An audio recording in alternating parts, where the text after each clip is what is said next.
नमस्कार दोस्तों, स्वागत है आप सभी का एक बार फिर से हमारे चैनल ज्योतिष ग्रंथ गंगा में। दोस्तों, साल 2023 की सबसे बड़ी अधिक मास पूर्णिमा साल के अगस्त में पड़ने वाली अधिक मास पूर्णिमा को सबसे बड़ी और सबसे खास पूर्णिमा माना जा रहा है। 1 अगस्त को पड़ने वाली पूर्णिमा पर कई दुर्लभ संयोग बन रहे हैं। ऐसे में इन 2 जगहों पर चुपचाप 2 दीपक जलाकर छोड़ दें। इससे मृत्युदंड, पितृदोष, महाकाल सर्प दोष, नजर दोष, शनि दोष, राहु दोष सब कुछ होगा खत्म। किस्मत पर लग जाएंगे 4 चांद, महालक्ष्मी दौड़ी दौड़ी चली आएगी। कंगाल भी होंगे धनी। दोस्तों, आज हम आपको बताएंगे दीपक जलाने के कितने ज्यादा फायदे आपको अपने जीवन में मिलते हैं और किस प्रकार आपको दीपक जलाना चाहिए। कौन सी दिशा में, जिससे आप बहुत ज्यादा तरक्की प्राप्त कर सके और अपने जीवन में सभी बाधाओं को खत्म कर सके। सबसे पहली बात तो आपको ध्यान में रखनी चाहिए कि अपने घर के मंदिर में रोजाना ही आपको दीपक जलाना चाहिए। कभी भी ऐसा नहीं होना चाहिए कि आपने दीपक ना जलाया हो, क्योंकि घर के मंदिर में रोजाना दीपक जलाना बहुत ही जरूरी होता है। इसी से आपके घर से सभी नेगेटिव एनर्जी है। अगर आप कोई भी दीपक नहीं जलाती हैं घर के मंदिर में या फिर अपने घर में शाम के समय, तो इससे आपके घर का वातावरण बहुत ज्यादा नेगेटिव तो होता ही है। आपके घर की परेशानी भी बहुत ही ज्यादा बढ़ने लगती है। घर का जो मुखिया होता है उसे बहुत ज्यादा ही मेहनत करनी पड़ती है। इसकी वजह से परेशानी, डिप्रेशन और टेंशन में घर का मुखिया पहुंच जाता है। शाम का समय हिंदू धर्म में बहुत ही ज्यादा महत्वपूर्ण माना जाता है और जो लोग शाम के समय कभी भी घी का दीपक या फिर तेल का दीपक अपने घर में नहीं जलाते हैं तो उनके घर में हमेशा ही मुसीबत बनी रहती है। यानी कि एक मुसीबत से निकलते हैं तो दूसरी मुसीबत में उससे पहले ही फंस जाती है और हमेशा ही धन की समस्याएं, परेशानियां बढ़ती रहती है। उनके जो बच्चे होते हैं वो भी उनके खिलाफ होने लगते हैं। उनका कहना बिल्कुल भी नहीं मानते हैं। इसी तरह से घर का पूरा माहौल ही दुखपूर्ण होने लगता है। काफी लोग इन चीजों को मानते भी हैं, लेकिन जानते हुए भी उपाय नहीं कर पाते हैं और भूल जाते हैं। उन्हें इन चीजों से होने वाले नुकसान के बारे में पता नहीं होता है। इसीलिए रोजाना आपको एक घी का दीपक या फिर तेल का दीपक जलाना बहुत ही जरूरी होता है।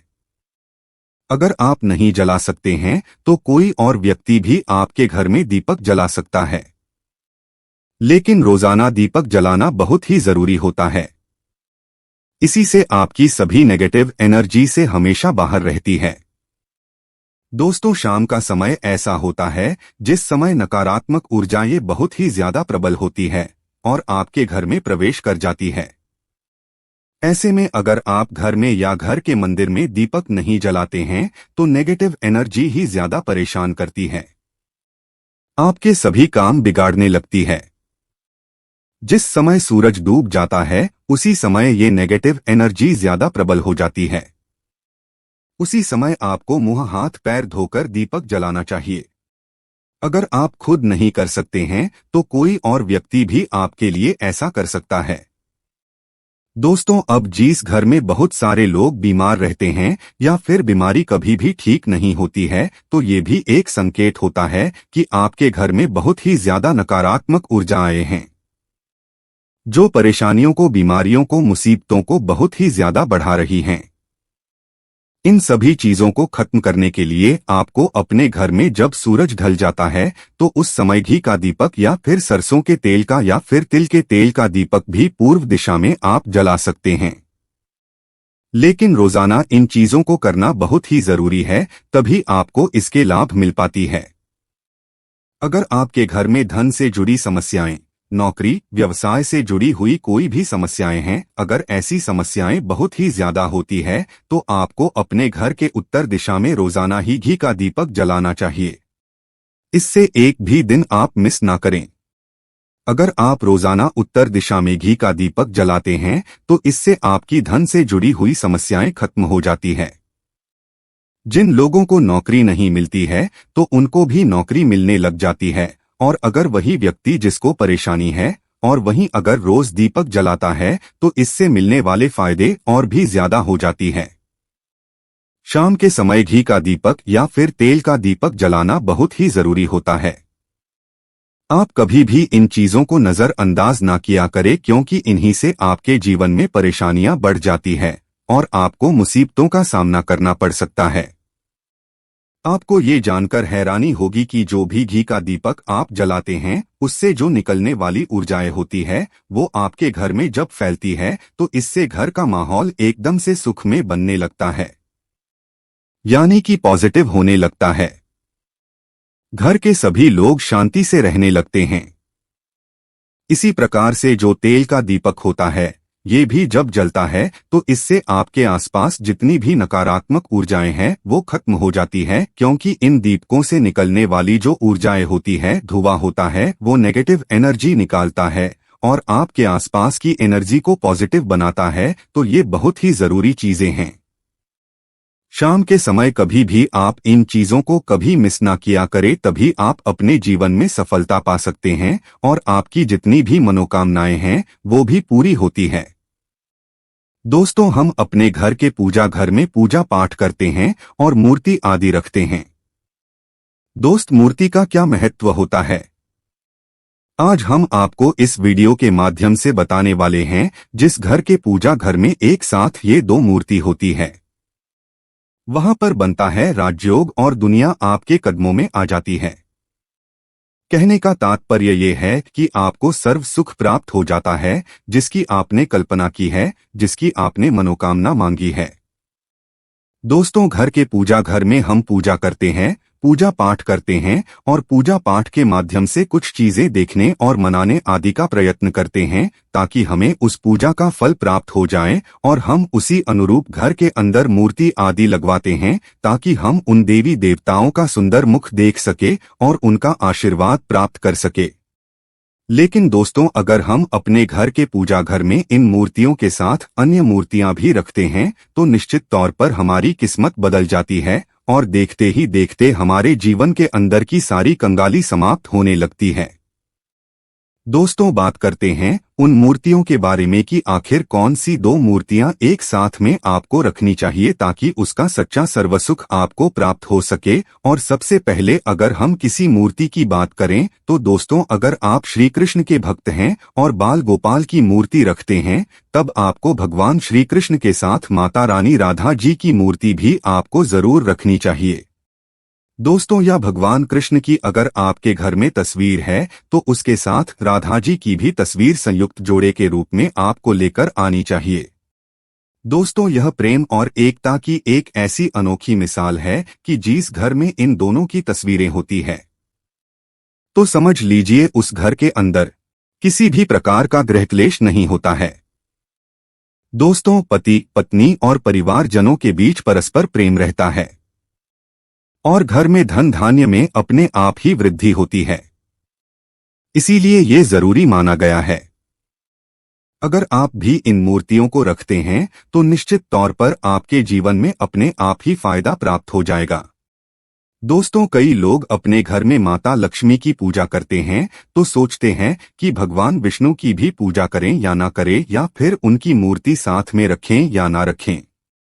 दोस्तों, हमेशा भगवान श्री विष्णु जी और माता लक्ष्मी की पूजा आपको एक साथ करनी चाहिए। दोस्तों, देवाधिदेव महादेव भगवान विष्णु और भगवान ब्रह्मा जी तीनों ही देवताओं को सर्वशक्तिमान देवता माना गया है और त्रिदेवों में भगवान विष्णु जी को पूजा जाता है। तो अगर आप अपने घर के पूजा घर में लक्ष्मी नारायण जी की संयुक्त रूप में पूजा करते हैं तो निश्चित तौर पर आपके घर में दिन दुगनी रात चौगुनी वृद्धि देखने को मिलती है। दोस्तों, इसीलिए आप भगवान विष्णु जी के साथ माता लक्ष्मी जी की पूजा करें। अगर माता लक्ष्मी की अकेली तस्वीर है तो आपको उनके बाएं तरफ भगवान श्री गणेश और भगवान श्री कुबेर जी की मूर्ति या तस्वीर अपने घर के मंदिर में जरूर लगाने चाहिए।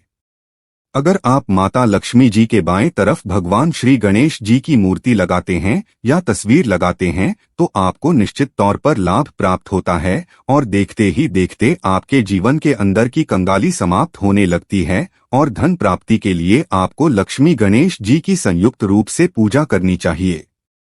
माना जाता है माता लक्ष्मी धन देती है तो भगवान श्री गणेश रिद्धि सिद्धि का भंडार और वृद्धि का विकास करते हैं। इसी वजह से इनकी पूजा बहुत जरूरी मानी गई है। दोस्तों, कई लोग पूछते हैं कि अपने घर में हनुमान जी की तस्वीर या मूर्ति रखें या ना रखें, या उनकी पूजा करें या ना करें। दोस्त, तो आपको निश्चित तौर पर हनुमान जी की अन्य देवी देवताओं के साथ में भी आप मूर्ति या तस्वीर रख सकते हैं। किसी प्रकार की कोई दो राय नहीं है कि आपके ऊपर हनुमान जी क्रोधित होंगे या नहीं होंगे। दोस्तों, इसके अलावा आप प्रभु श्री राम की तस्वीर भी अपने घर के पूजा घर में रखते हैं, तो आप हनुमान जी की तस्वीर रखें या ना रखें, हनुमान जी के निमित्त किसी भी प्रकार की पूजा या पाठ करना हो तो आप प्रभु श्री राम से कहे। दोस्तों, भगवान श्री राम के प्रिय भक्त हनुमान जी है, और निश्चित तौर पर आपको उतना ही आशीर्वाद प्राप्त होता है जितना कि आपको हनुमान जी की मूर्ति या तस्वीर का पूजन करने से होता है। या फिर आप क्या करें, श्री राम दरबार की तस्वीर अपने घर में लेकर आए और श्री राम दरबार की तस्वीर का पूजन करें, या उनकी मूर्ति या उनके किसी प्रकार की कोई चीज आपके पास है तो आप उनका पूजन करें। इसमें सारे देवी देवताओं का आपको आशीर्वाद प्राप्त हो जाता है। हनुमान जी से लेकर माता सीता, भगवान श्री राम और अन्य देवी देवताओं का भी आशीर्वाद आपको प्राप्त हो जाता है। तो निश्चित तौर पर अपने घर के पूजा घर में एक साथ आप ये तस्वीर रख सकते हैं। आपके जीवन में राजयोग की प्राप्ति हो जाती है। दोस्तों, इसी तरह अगर आप अपने घर के पूजा घर में या किसी अन्य स्थान पर अगर कोई तस्वीर रखना चाहते हैं और उसे लगाकर अपने घर में लाभ प्राप्त करना चाहते हैं, तो अपने घर में या पूजा घर में आपको निश्चित तौर पर त्रिदेवों की तस्वीरें या मूर्ति एक ही स्थान पर लाकर जरूर रखनी चाहिए। ब्रह्मा, विष्णु और महेश, इन तीनों की संयुक्त रूप से इनकी एक साथ तस्वीर अपने घर के मंदिर में या अपने घर में कहीं भी लाकर रख देनी चाहिए। माना जाता है कि इन तीनों देवताओं के एक साथ दर्शन करने मात्र से हमारे बड़े से बड़े विघ्न और बड़े से बड़े कष्ट ऐसे ही समाप्त हो जाते हैं। इसी वजह से इन तीनों की एक साथ में तस्वीर या मूर्ति लाकर आपको पूजा जरूर करनी चाहिए। दोस्तों, अब बात करते हैं कि कुछ ऐसी तस्वीरें होती है या ऐसी मूर्तियां होती हैं जिनको आपको अपने घर के पूजा घर में स्थान ही नहीं देना चाहिए। अगर आपने इन तस्वीर या मूर्ति को अपने घर के पूजा घर में स्थान दिया है तो समझ लीजिए कि आपको कंगाली का सामना करना पड़ेगा या फिर देवी देवताओं के क्रोध का सामना करना पड़ेगा।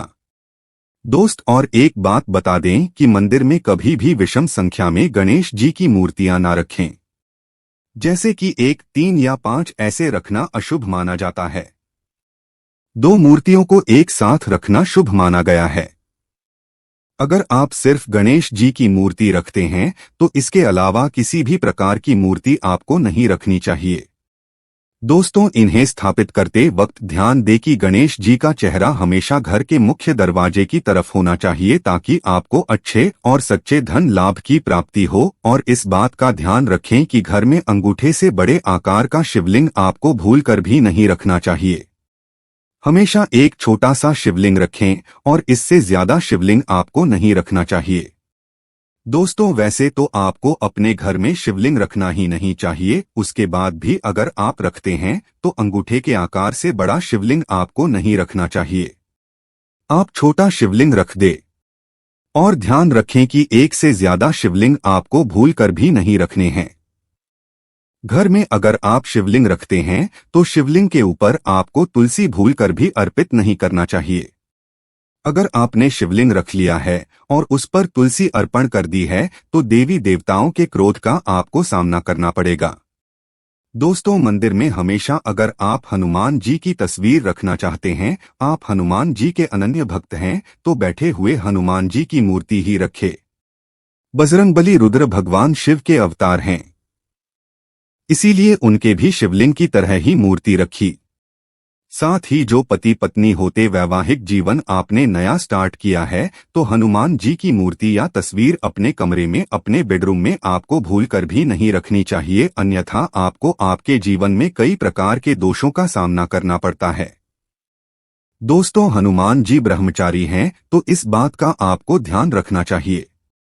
दोस्तों, राधा कृष्ण की मूर्तियां अगर आप जैसे अपने शयन कक्ष में सोते हैं और वो आपके बेड के सामने की तरफ रखी है, कि जैसे कि आप सुबह उठें और आपको उठते ही पहले उनके दर्शन हो जाए तो समझ लीजिए कि आपका जीवन मालामाल होने वाला है। किसी भी प्रकार का कोई दुख धन की चिंता आपके जीवन में नहीं रहेंगी।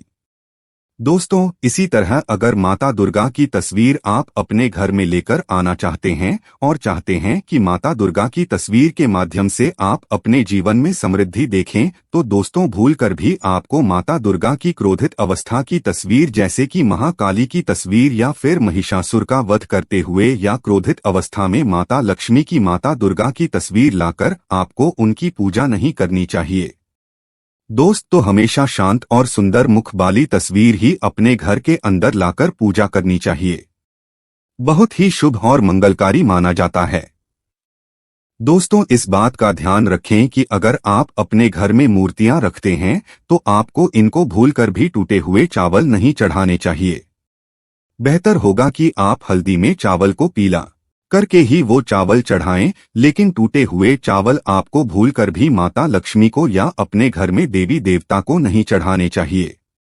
दोस्त, और इसी तरह इस बात का भी ध्यान रखें कि अपने घर के मृत परिजनों या पूर्वजों को मंदिर में स्थापित ना करें। ऐसा करना अशुभ माना जाता है और अगर आप ऐसा लगातार कर रही है तो निश्चित तौर पर आपके परिवार के ऊपर दोष लग सकता है और पितरों का भी दोष लग सकता है। पितरों की पूजा एक अलग स्थान पर की जाती है। घर के मंदिर में उनको स्थापित नहीं किया जाता है। दोस्तों, इसी तरह भगवान भैरव की तस्वीर या भगवान शनिदेव की राहु केतु के इस प्रकार की तस्वीरें अपने घर में ही नहीं लेनी चाहिए। प्रतीकात्मक रूप से आप घर के पानी रखने के स्थान पर उनकी पूजा कर सकते हैं, क्योंकि इनकी साधना तंत्र मंत्र और विशेष महत्व द्वारा की जाती है। घर के अंदर आप ऐसे ही इनकी पूजा पाठ आप नहीं कर सकते हैं। इनकी पूजा पाठ में अगर किसी प्रकार की कमी रह जाती है तो उनको बहुत ज्यादा क्रोध आ जाता है। इनके क्रोध का आपको सामना करना पड़ता है। इसी वजह से आपको इस प्रकार की तस्वीर या मूर्ति या अपने घर के अंदर नहीं रखना चाहिए। और जो पहले हमने आपको बताया उस प्रकार की तस्वीरें तो निश्चित तौर पर आप रखकर अपने जीवन में फायदा प्राप्त कर सकते हैं।